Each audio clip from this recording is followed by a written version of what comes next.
Jadi di sini alasan kami memilih Bapak untuk menjadi narasumber tugas kami karena yang pertama tuh tadi tuh seorang politisi atau politikus.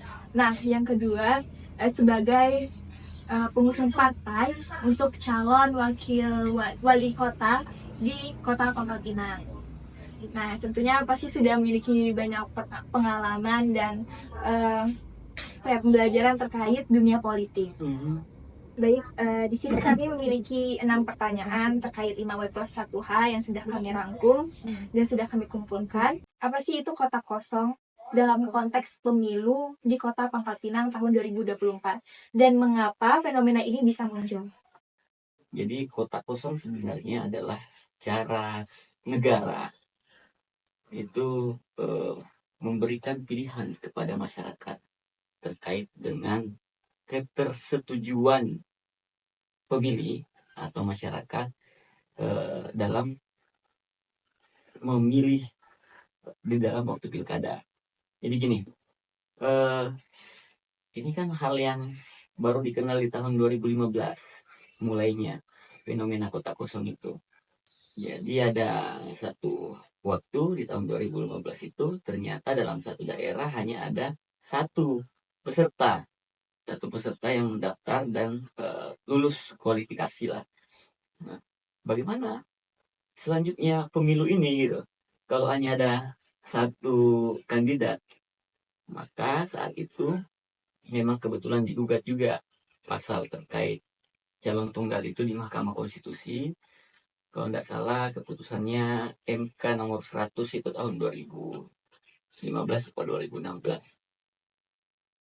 Nah, MK itu dalam keputusannya ketika hanya ada satu kandidat, maka masyarakat diberikan pilihan untuk setuju atau tidak setuju. Jadi itu sebenarnya yang keputusan MK. Kemudian diratifikasi melalui undang-undang terkait pilkada, Undang-Undang 10 tahun 2016. Tafsir MK tadi setuju dan tidak setuju. Harusnya jadi kalau kita ngikut MK nih, itu di dalam kertas surat suara itu cuma ada yang setuju dan tidak setuju. Kalau setuju, maka kandidat yang mendaftar calon tunggal itu menang. Kalau tidak setuju, ya berarti pemilu diulang. Ini tuh.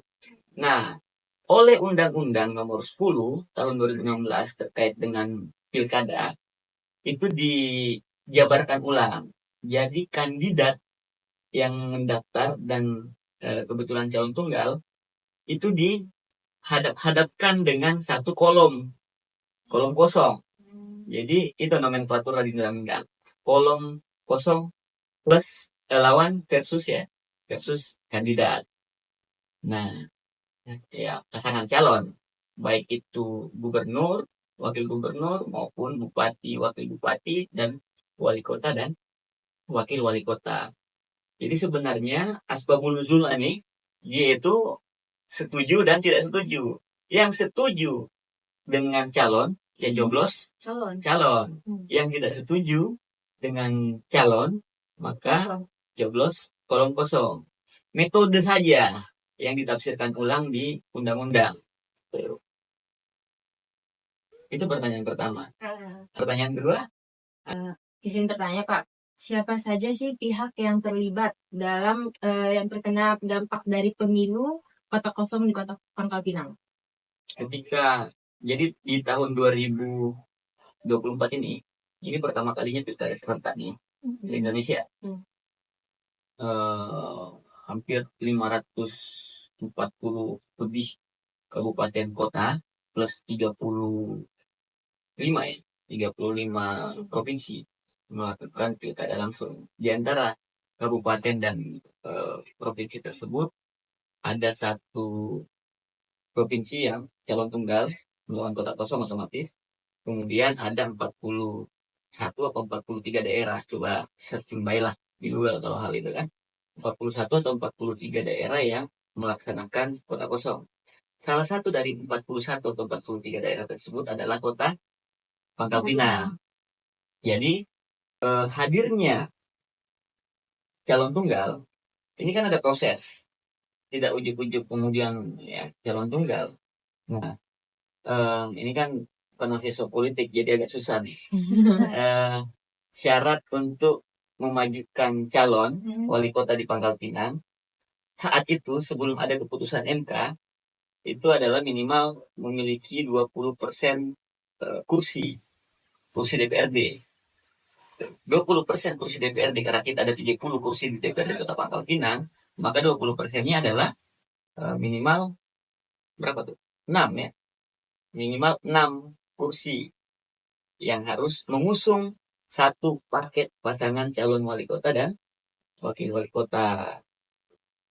Jadilah kursi itu dimiliki oleh partai politik. Gitu kan? Macam-macam lah partai, semua partai punya, ada yang punya 5, ada yang punya 4, ada yang punya 2, ada yang punya 1 gitu.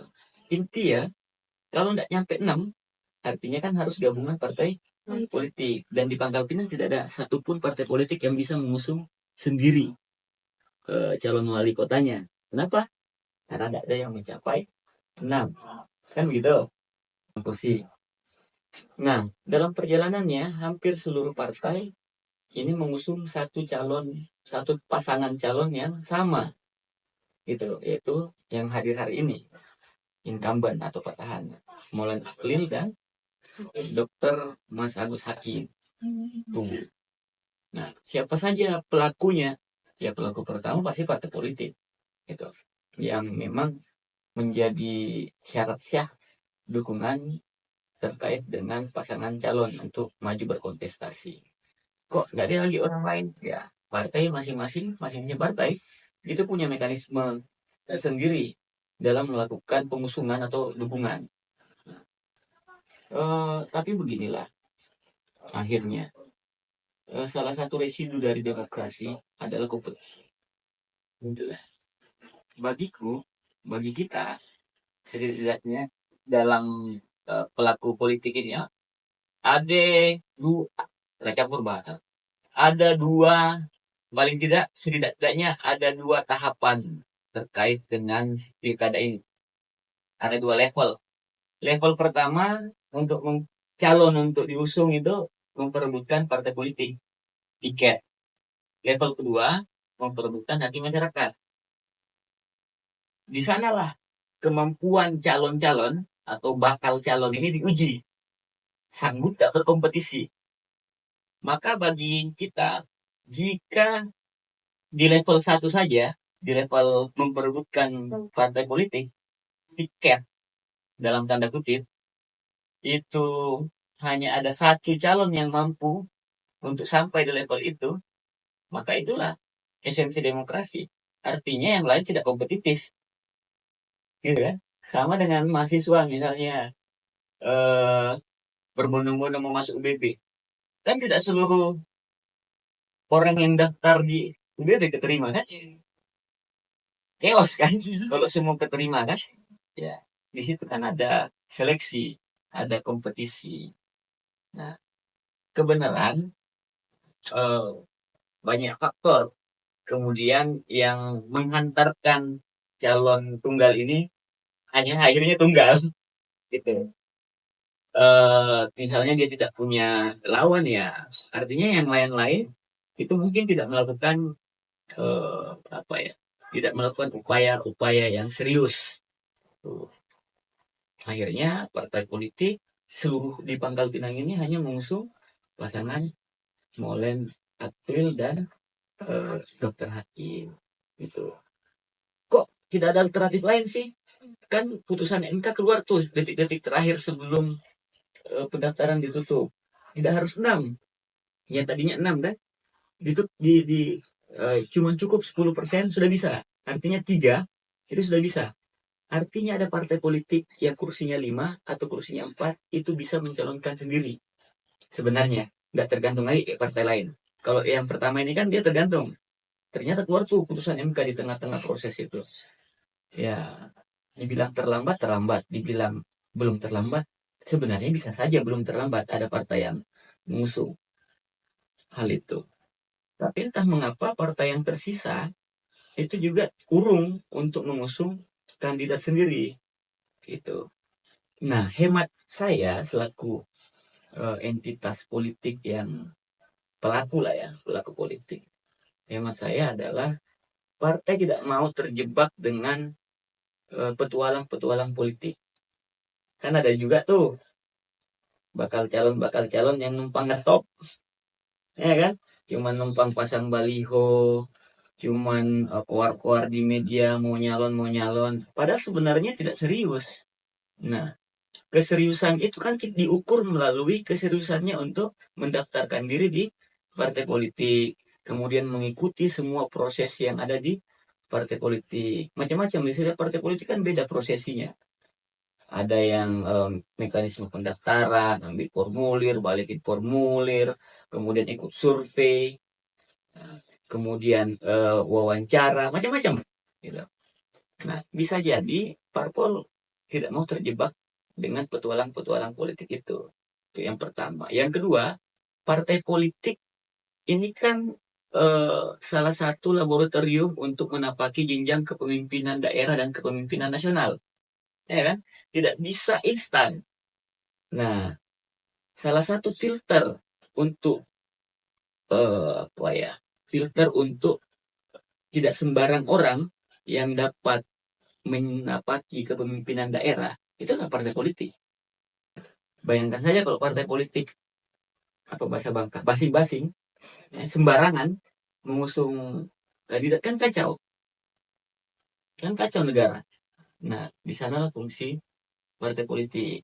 Tidak mau partai politik sangat serius dan melihat kompetensi, melihat integritas, kemudian melihat kapasitas kandidat lah, calon yang akan diusung, bakal calon yang diusung untuk memimpin kita bersama ini di Pangkal Pinang.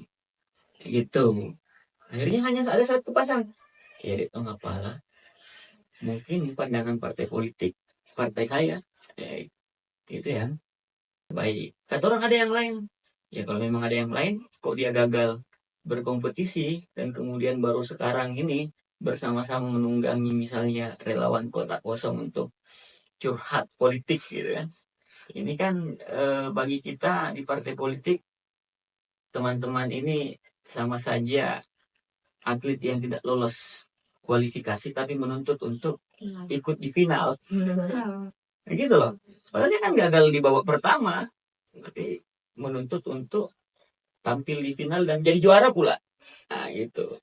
Justru yang begitu yang bikin rusak demokrasi. Untuk pertanyaan selanjutnya, di mana saja indikasi krisis kepercayaan ini terlihat selain di pemilu kota kosong? Apakah ada daerah lain di Indonesia yang mengalami fenomena serupa? Nah, jadi bagi saya pertama tidak ada krisis kepercayaan. Kalaupun terjadi perlawanan pada kandidat calon tunggal dengan alibi relawan kota kosong, kolom kosong dan sebagainya, itu hal yang biasa. Itu kemudian bukan distrust, bukan krisis kepercayaan, itu adalah cara demokrasi gitu. Ya, bagaimana kemudian ada kelompok-kelompok masyarakat yang mungkin saja tidak menginginkan calon tunggal, ya bukan mungkin saja, memang tidak menginginkan calon tunggal, menginginkan kolom kosong atau kota kosong untuk tampil sebagai pemenang. Itu bisa saja, tapi itu bukan krisis kepercayaan gitu. Nah, langkah berbahaya jika ada satu kelompok di daerah tertentu kemudian resisten terhadap sesuatu, kemudian itu kita katakan sebagai krisis kepercayaan. Jadi saya koreksi itu. Gitu. Jadi bukan krisis kepercayaan, tapi fenomena demokrasi. Di alam demokrasi hal yang biasa berbeda pendapat itu kan. Teman-temannya di kolom kosong dia berbeda pendapat beliau teman-teman itu adalah ya tidak pantas Pangkal Pinang dipimpin oleh calon yang terpilih dari calon tunggal misalnya. Itu pendapat mereka dan sah gitu. Pendapat kita bahwa calon yang terbaik yang sudah kami seleksi, yang sudah menjadi pilihan masyarakat adalah calon tunggal ini. Kenapa? Karena partai politik adalah representasi dari masyarakat. Buktinya pemilu kemarin, pemilu pileg kan? Pemilu pileg kan masyarakat sudah menjatuhkan pilihannya, menjatuhkan wakilnya melalui mencoblos partai politik. gitu. Jadi ada keterkaitan coblosan masyarakat di partai politik dengan pilkada hari ini. Jadi tidak ada sama sekali keterputusan. Itu. Kalau masyarakat mau apa namanya ya calon dari awal harusnya sudah menjatuhkan atau mendalami visi misi dari partai politik. Misalnya pun Agis nih, ya ketua kelompok yang jadi calon wali kota. Nah, udah dilihat partai Agis ini apa nih? Gitu kan? Partai Pisang misalnya. Oh, semua orang nyoblos Pisang agar partai Pisang bisa mengusung Agis. Ini dia mau Agis. Partai Agis, partai Pisang. Tapi nyoblosnya partai Semangka. Iya kan? Sehingga partai Pisang tidak punya wakil. Yang mana Pisang langsung Agis. Gitu loh. Nah, kan kadang rancu kan? Kadang rancu. Gitu. Nah, biasa akhirnya akan banyak mispersepsi, khususnya di teman-teman ya termasuk anak-anak muda lah ya. Banyak persepsi. Misalnya cuman bisa ngomong pokoknya di kolom kosong, tapi miskin argumentasi. Ya, cuman ikut-ikutan, cuman latah baik. Tidak tahu kok ngapa kotak kosong. Ngapa ya? Dia ngikut. Ngapa ya? Gitu. Ya karena ngikut begini ngikut tren, ngikut elit yang menunggangi yang curhat politik tadi di kolom kosong. Tapi kalau teman-teman itu punya argumentasi, kita sangat hormati dan hargai. Tapi kalau argumentasi, ya angin lalu lah. Gitu.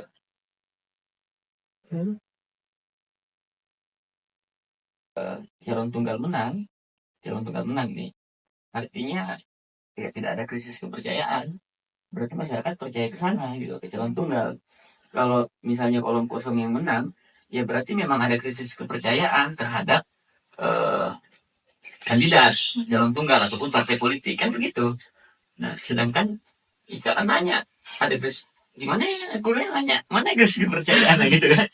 Oh itu yang di kolom kosong ya tidak bisa. Itu kan segelintir masyarakat gitu kan, bukan faktor penentu krisis kepercayaan akan kita buktikan di 27 November 2024. Fenomena kota kosong ini mulai di Pangkal Pinang gitu lah kira-kira kan. Ini baru pertama kalinya Pangkal Pinang mengalami pilkada dengan calon tunggal, baru pertama kalinya. Kemarin percaya percaya sih gitu, waktu kandidat itu belum ditetapkan oleh KPU sebagai calon kan masih banyak asumsi liar tuh. Masih banyak resistensi, masih banyak ya baik macam lah pandangan masyarakat. Bahkan ada yang sesumbar belum ada sejarahnya di Pangkal Pinang kolom kosong gitu kan, calon tunggal belum ada sejarah. Kita lihat ada yang nak bersumpah macam-macam, nyatanya terjadi tuh ya kan, kolom kosong. Terus belum ada sejarahnya ya macam-macam lah orang namanya gitu ya, asumsi-asumsi yang tidak bisa dipertanggungjawabkan. Nah, di Pangkal Pinang pertama kali terjadi kolom kosong dan luar biasa animo masyarakat, baik itu yang mendukung calon tunggal maupun yang mendukung kolom kosong ya. Dan itu hal yang biasa, itu fenomena yang biasa, walaupun memang tampak luar biasa karena kita di Bangka Belitung kan ada 3 daerah yang melakukan calon tunggal maupun pilkada dengan calon tunggal, Bangka Selatan, Bangka Indo, dan Pangkal Pinang. Se-Indonesia ini ada 41 atau 43 daerah, 3 diantaranya ada di Bangka Belitung. Nah, yang menjadi mungkin ya, yang menjadi dianggap teman-teman ini luar biasa karena hanya di Pangkal Pinang yang ada ria-ria. Ya, ada relawan, kolom kosong dan sebagainya. Padahal ini kan di daerah-daerah lain sama juga, ada juga ria-ria. Dulu di tahun 2020 pemilu 2020, pemilu 2016, pemilu 2017 sama kok, muncul juga relawan-relawan seperti ini di daerah-daerah yang menghadapi pemilu kada dengan calon tunggal melawan kota kosong. Ada juga relawan-relawan, cuman mungkin baru nempuh baru pertama kali, jadi seolah-olah sesuatu yang wah Enggak juga, hal yang biasa saja bagi kita pelaku politik. Dan mungkin bagi masyarakat awam ya, seperti saya sampaikan tadi, antara percaya dan percaya. Bayangkan saja belum ada calon tunggal, orang bilang belum ada sejarah calon tunggal. Ternyata calon tunggal. Kemudian belum ada sejarah, ini ada lagi yang sesumbar misalnya kan, yang di kolom kosong sama. Setelah nggak tahu menang calon tunggal. Nah dia apa itu? Lamakan sumpah apa itu? Gitu. Dari fenomena pemilu kota kosong ini terhadap demokrasi dan kehidupan sosial politik masyarakat Kota Palembang. Ya, banyak yang mengasumsikan bahwa demokrasi dengan hadirnya calon tunggal seolah-olah dibuat narasi, seolah-olah demokrasi terancam, seolah-olah demokrasi dikangkangi, gitu kan? Padahal kan demokrasi tidak melulu persoalan jumlah kandidat. Demokrasi kan berbicara pilihan, gitu. Nah, negara melalui perangkatnya, regulasi dan undang-undang itu kan tetap memberi pilihan kepada masyarakat untuk setuju atau tidak setuju, gitu. Makanya ada kolom kosong. Jadi tidak ada yang terancam dengan negara demokrasi, dan sesungguhnya calon tunggal, hadirnya calon tunggal ini kan hal yang biasa. Di luar negeri ini hal yang biasa. Pemilu Singapura 2019 kemarin milih presiden bahkan calon tunggal Halimah Yacob, ya kan? Orang kita tidak senang po, itu aneh gitu kan? Ada kemudian di Italia, negara-negara kota-kota kecil di Italia itu sering calon tunggal. Kemudian misalnya di Amerika, di Wyoming, Texas itu lumrah calon tunggal di kota-kota kecilnya di sepanjang pesisir Minnesota di Amerika tuh. Ya banyaklah negara-negara lain di dunia ini yang mengalami calon tunggal. Kan tidak bisa dipaksakan. Kalau ternyata misalnya ya dalam level yang paling sederhana, ini simplifikasi, harus diakui ini simplifikasi, menyimpelkan. Tapi ini agar teman-teman lebih mudah mengerti. Milih ketua kelompok, ketua kelas, gitu kan? Ayo, siapa yang mau maju jadi ketua kelas? Tunjuk-tunjuk kan, kayak biasa ya. Sana sini, sana sini, sana sini kan? Kemudian hanya Agis kan? Oke, saya maju. Terus tidak ada yang maju lain. Akhirnya kan Agis terpilih. Iya. Agis terpilih. Terus itu mengancam demokrasi tak? Tidak. Hah? Enggak. Dok, macam mana? Masa siapa nama kadek? Bunga. Hah? Bunga. Masa Bunga nak dipaksa? Bunga cepatlah nyalon. Aja ini antara Bunga atau Agis. Namanya enggak. Gitu kan? Atau enaklah Bunga, tapi dia halang-halangi misalnya oleh dosen. Itu yang mengancam demokrasi. Gitu. Tapi kalau Bunga mau maju tapi dia bukan mahasiswa UBB, kan bisa juga, gitu loh. Yang bisa kita naikkan levelnya ke level BEM, you know? Kita nanya nyalon ketua presiden BEM atau presiden mahasiswa, apa namanya di UBB. Ada persyaratan-persyaratan. Salah satunya adalah ini umum di konferensi daerah, musyawarah daerah, umum tuh. Misalnya di KNPI, di BEM. Bakal calon harus mengantongi rekomendasi, misalnya rekomendasi dari beberapa orang, tanda tangan, ya kan? Baru boleh mendaftar diri untuk nyalon. Belum jadi nih, baru balon. Ya. Sedangkan Agis nih lah bawa rekomendasi kan, nah nyalon. Terus boleh tidak ku ikut nyalon di situ? Ku bukan mahasiswa UBB, kan tidak boleh. Nggak boleh kan? Harus mahasiswa UBB. Kalau mahasiswa UBB yang lain lah cari tanda tangan, cuman orang nggak dapat dia rekomendasi. Gitu. Apakah itu bisa dikatakan mengangkangi demokrasi? Nah, kalau berpikir, gitu. Jadi sebenarnya titik tekanku di awal tadi itu, residu demokrasi itu ada kompetisi. Ini yang kadang-kadang kita, apalagi makhluk yang sehari-hari di dunia politik, kadang luput atau manja. tidak kompetitif, tidak sadar. Sama kayak daftar mahasiswa UBB, tahu apa ongkang kaki, kuda daftar, tinggal datang isi soal. Oh, seolah-olah itu begitu. Padahal kan tidak begitu. Kompetisi untuk masuk UBB bukan persoalan formilnya saja. Formilnya kan datang, isi soal. Bukan itu. Gong kompetisi itu ketika Ika mulai daftar di website, nyari-nyari website, kemudian ngecek lokasi ujian besok sehingga kita tidak terlambat. Kawan yang tidak ngecek, ya bisa jadi dia kemungkinan terlambatnya lebih besar karena dia baru nyari-nyari. Ika lah tahu bangku, jadi persiapan Ika lebih matang.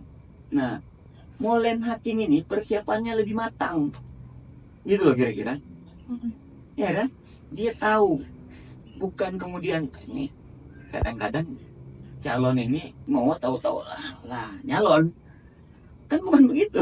Harus ada persiapan-persiapan yang dilakukan. Poinnya adalah kompetisi dalam demokrasi itu bukan pada saat pemilihannya, tapi sebelum pemilihan itu gong kompetisi itu lah berbunyi.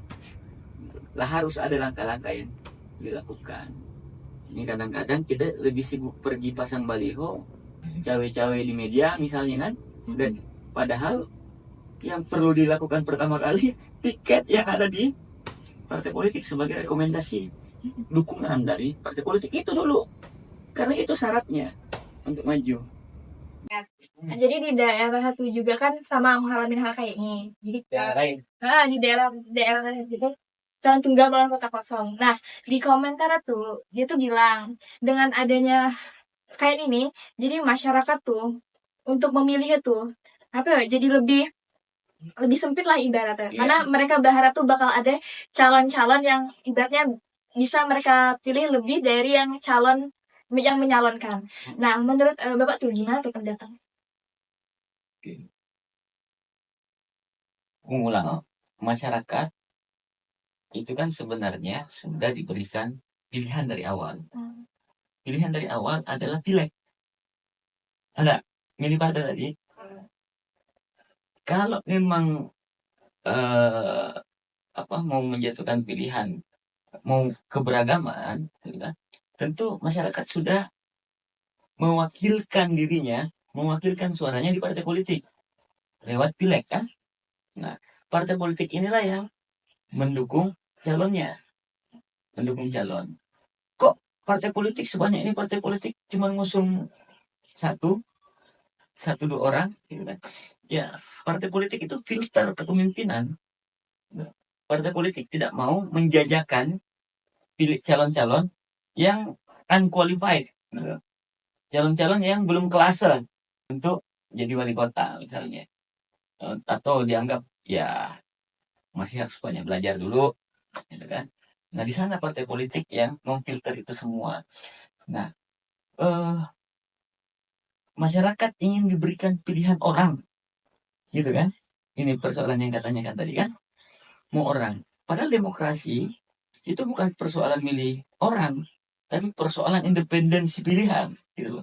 Ketika masyarakat tidak mau calon yang tunggal, ya ada pilihannya oleh negara, itu difasilitasi oleh negara melalui kolom kosong. Sudah ada pilihannya gitu. Tapi bukan dalam bentuk orang. Ketika kolom kosong yang dipilih dominan mayoritas menang, maka konsekuensinya adalah pemilu pilkada ditunda 1 tahun dan diulang kembali di tahun berikutnya. Hanya sebagai catatan ya, yang rugi siapa? Yang rugi masyarakat sebenarnya. Karena apa? Tidak ada kepemimpinan yang definitif, tidak ada calon wali kota definitif yang settle gitu. Nah, kalau tidak ada calon wali kota yang definitif, otomatis sistematika membangun daerah itu terhambat. Ibaratnya Ika kuliah harusnya 3 semester, akhirnya cuma 2 semester. Karena semester yang pertama pakai joki itu, ya kan? PJ. Karena kenapa? PJ seringkali dikirim dari luar oleh pusat, ya kan? Ataupun dari dalam lah oleh pusat. Tergantung pusat lah siap milih PJ-nya ya. Nah, PJ ini kesulitan kalau dia hanya menjabat 1 tahun untuk merangkai ada yang namanya dokumen RPJM di daerah. Jadi kalau di Pangkal Pinang, dimanapun daerah ini, kota, provinsi, dokumennya namanya dokumen pembangunan tuh, rencana pembangunan jangka menengah daerah. Isinya tuh 5 tahun. Oh, Pangkal Pinang 5 tahun nih ujungnya dari A sampai dari 1 sampai 5. Tahap pertama 1 tahun pertama nih yang akan dilakukan. Tahun kedua ini, tahun ketiga, tahun keempat, tahun kelima selesai. Nah, ketika pemilu ditunda, otomatis tahun yang pertama ini tidak ada kan? Tidak tergawi, gitu loh. Yang menggawinya siapa? PJ. PJ belum tentu punya semangat yang sama untuk membangun daerah. Kenapa? Karena dia tidak terikat langsung oleh konstituen. Kenapa? Karena dia tidak dipilih oleh rakyat. Dia dipilih oleh pemerintah pusat. Gitu. Jadi ya kita tidak meng-underestimate PJ, tidak seluruhnya. Tapi faktualnya adalah semenjak Bangka Belitung dan beberapa daerah dipimpin oleh PJ, anggaran daerah defisit berkurang. Kecil. Artinya apa? Belanjanya juga kecil. Kalau belanjanya kecil, yang terasa efeknya siapa? Masyarakat. Bayangkan, kita provinsi yang biasanya belanja 4 triliun, lagi 2,8 triliun. Pertanyaannya kemana 1,2 triliun itu? Ya, karena tidak ada ambisi tadi. Yang belanja mana ada lah. Gitu kan? Tapi sayang loh, 1,2 triliun itu kalau dibelanjakan di masyarakat nih, 1,2 triliun itu kan 1.200 miliar loh. Ada 900.000 juta. Ada muat terpercik ke Mbak Ika, ke mama, ke ayah, ya kan? Yang jatuh jadi duit jajan Dika. Kenapa? Karena ayah kerja misalnya kontraktor, misalnya kan, kerja dapat gawe dari pemerintah. Ini gawe yang nilai 1,2 triliun itu tidak deh hilang. Gitu loh. Akhirnya apa? Ini kayak sekarang ini nganggur. Perlu diketahui, ini triwulan kedua Bangka Belitung pertumbuhan ekonomi terendah se-Sumatera. Bahkan saingannya COVID kemarin. Kita hanya 1,02%. Ekonomi itu tumbuh. Ini sejarah paling rendah. 1,02%. Di tengah daerah lain tuh 5%, 6%. Bayangkan ya, karena tidak ada semangat kan. Nah, ini kita simulasi misalnya kota kosong menang, tidak dilantik lagi, ya. APBD Pangkal Pinang yang biasa 1,1 triliun atau 1 triliun minimal, sekarang sisa 800 miliar. Ada 200 miliar yang hilang nih. Sadar Kak. Nah, di mana 200 miliar ini? Biasa itu 200 miliar ini berarti 1 miliar 1.000 juta. Berarti 200.000 juta oh. Duit nih. 200.000 juta tuh. Pajak merit makan orang berapa tuh? Dalam bentuk pekerjaan pemerintah ya. Dalam bentuk belanja rakyat. Pemerintah kan belanja nih. Belanja ada berupa belanja barang dan jasa, ada berupa belanja pembangunan, fisik, non fisik gitu kan. Ini kan duit ngalir. Kalau duit ngalir kan duit mantul-mantul nih. Entah mantul ke mana, sampailah takdir duit kita. Itu loh. Jadi namanya politik itu, semua itu berkaitan erat dengan kita. Cuman karena dia kadang tidak langsung, tidak ketingok benda itu, seolah-olah tidak ada kaitan kan, cuek kita gitu kan, apatis nah siapa gitu. Saya tidak dengar bahasa macam itu. Nah siapa gitu, tidak gitu, nggak gitu. Ketika si A memimpin, akan berbeda, mungkin sampai di depan pintu rumah kita, efek kebijakannya itu. Baiklah, terima kasih kepada Bapak yang telah memberi kesempatan untuk kami yang telah meluangkan waktunya untuk menjawab pertanyaan-pertanyaan terkait tugas kami. Sampai sini aja. Kami juga mungkin udah selesai kan nih. Terima kasih banyak, Pak. Oke. Sebelum